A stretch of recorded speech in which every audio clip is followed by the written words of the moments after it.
Olá, pessoal. A teoria das luzes ou a epistemologia do Santo Agostinho. Nós estamos aqui pensando no âmbito filosófico, não no âmbito teológico. O que Aurélio Agostinho tem para nos ensinar quanto à sua epistemologia, sobre a sua teoria do conhecimento, como podemos conhecer o que é a verdade, onde está a verdade, qual é a finalidade do conhecimento. Agostinho, como um pensador cristão, no seu desenvolvimento teológico, tendo a filosofia como um dos meios para explicar certos elementos cristãos, então, Agostinho, ele vai nos apresentar a sua epistemologia. Né? Quando você estuda sobre a filosofia, tem essa fase patrística, a partir lá dos séculos 3 a século 5, onde vai começar a ocorrer a migração da teologia para a filosofia e da filosofia para a teologia. E não tem como você pensar sobre a história da filosofia ignorando o Santo Agostinho. Não só no âmbito cristão, como também no âmbito social, acadêmico, filosófico, nessas eras ele é considerado como um dos maiores pensadores filosóficos, mesmo ele não fazendo essa distinção clara entre a filosofia e a teologia, porque ele usava da filosofia como uma ferramenta para auxiliar em certas explicações dogmáticas da cristandade, assim como muitos outros pensadores dessa era o fizeram, caminhando até a Idade Média, final da Idade Média. Porém, você não pode se esquecer que tem-se uma filosofia nessa era e também tem pessoas que realmente buscaram sistematizar a filosofia e a teologia e fazer essa distinção. Mas vamos aqui voltar. O que Agostinho tem para nos ensinar? Preciso deixar aqui claro, saber que Agostinho, no seu pensar filosófico, ele tem Platão, o neoplatonismo, como as bases desse pressuposto no âmbito filosófico. Por isso que quando você vai pensar sobre a epistemologia agostiana, você não encontra muita distinção quanto ao pensamento de Aristóteles e o pensamento neoplatonista, né, do neoplatonismo. Não se tem essa distinção. Por isso que você tem essa ideia da reminiscência mesmo do Platão também em Santo Agostinho.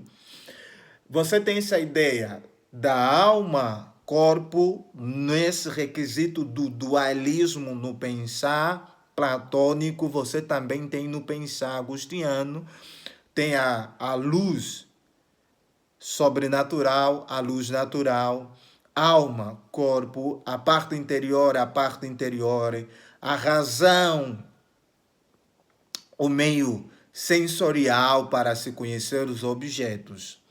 Então, você tem isso, e se você estudar praticamente a filosofia platônica no sentido da epistemologia, olhar o que Platão tem para nos ensinar quanto a isso, você já sabe muito sobre o pensamento de Agostinho. Quando você estudar Agostinho, você não tem muita diferença. Ou se você estudar Agostinho também, você não terá muita dificuldade de compreender Platão quanto à sua epistemologia. Porém, Platão tem o mundo das ideias e ele tem lá o demiurgo. Já Agostinho, ele tem Deus, o Senhor, o Criador do universo. E ele tem Deus como o fim último de todo o conhecimento, e tem Deus como a fonte de todo o conhecimento. E assim como Platão, ele também tinha dificuldade, ele era um pouquinho cético na questão de conhecer as coisas por meio dos órgãos sensoriais. Né? Para ele, os órgãos sensoriais eram falhos e o conhecimento das coisas não está na existência das coisas, mas na essência das coisas. É nas coisas imutáveis que tem-se o verdadeiro conhecimento e não nas coisas mutáveis. Por isso que o verdadeiro conhecimento de todas as coisas está naquele que é desde a eternidade imutável, que é Deus. E quando você pensa sobre isso, nós temos os órgãos sensoriais para conhecer os factos, as verdades de Deus nesse universo, porém, só se tem uma palavra-chave do que é verdadeiro, um verdadeiro conhecimento das coisas desse mundo por meio da razão. Não se confia nos órgãos sensoriais porque elas são variáveis, cada indivíduo pode compreender as coisas de uma forma diferente. Então, a razão é a base para se conhecer e se definir o que é verdadeiro, e o verdadeiro está na essência e não na existência.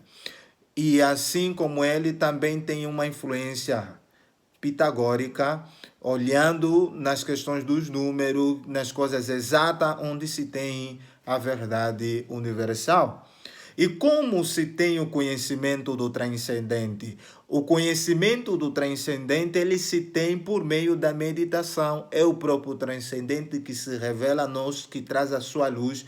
E eu só consigo conhecer o transcendente, Deus, por meio da contemplação, da meditação, desse transcender, dos órgãos sensoriais, porque não tem como conhecer Deus por meio dos órgãos sensoriais, não tem como conhecer o imutável por meio dos órgãos sensoriais. Então é nessa contemplação, nessa meditação, por meio da graça sobrenatural, do próprio ato de Deus se fazer conhecido, que eu tenho conhecimento dele. Então, a verdade, as coisas verdadeiras estão num transcendente, estão lá em Deus, como para Platão estariam no mundo das ideias, e as coisas desse mundo são simplesmente imitação.